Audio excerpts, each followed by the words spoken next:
કરીશું એક મહત્વના સમાચાર વિશે। ડભોઈથી તિલકવાડા માર્ગ પર આવેલા અકોટી ગામ પાસે એક માર્ગ અકસ્માત સર્જાયો હતો, જેમાં નર્મદા જિલ્લાના બુજેઠા ગામનો યુવક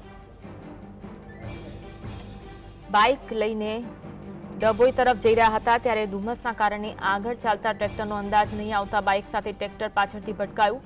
આ ગમખ્વાર અકસ્માતમાં દેવરાજસિંહનું ઘટના સ્થળે કરુણ મોત થયું હતું, જ્યારે બાઇક પાછળ બેઠેલા અન્ય વ્યક્તિને નાની મોટી ઇજાઓ પહોંચી હતી। ઘટનાની જાણ થતાં ચાંદોદ પોલીસ તાત્કાલિક ઘટના સ્થળે પહોંચી મૃતદેહને પોસ્ટમોર્ટમ માટે ડભોઈ રેફરલ હોસ્પિટલ ખસેડી કાયદેસરની કાર્યવાહી હાથ ધરવામાં આવી હતી।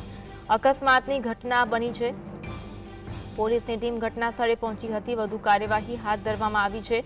ડભોઈથી તિલકવાડા માર્ગ પર આવેલા અકોટી ગામ પાસે એક માર્ગ અકસ્માત સર્જાયો, જેમાં નર્મદા જિલ્લાના બુજેઠા ગામનો યુવક બાઇક લઈને ડભોઈ તરફ જઈ રહ્યો હતો, ત્યારે ધુમ્મસના કારણે આગળ ચાલતા ટ્રેક્ટરનો અંદાજ ન આવ્યો અને બાઇક સાથે ટ્રેક્ટર પાછળથી ભટકાયું। આ ગમખ્વાર અકસ્માતમાં દેવરાજસિંહનું ઘટના સ્થળે કરુણ મોત થયું હતું।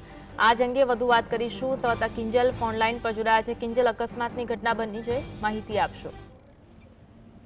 જી ચોક્કસથી જણાવી દઉં, ડભોઈથી તિલકવાડા માર્ગ પર અકસ્માતની આ ઘટના પહેલવહેલી નથી। આ માર્ગ પર વારંવાર ગોજારા અકસ્માત સર્જાયા કરે છે।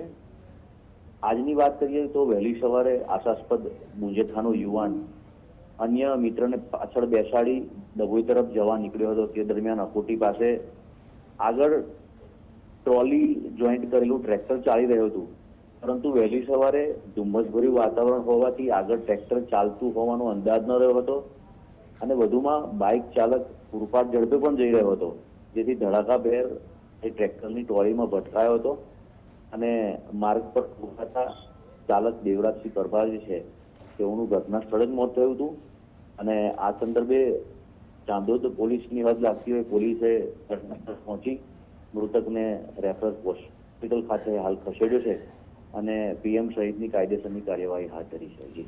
જી, આભાર માહિતી આપવા માટે।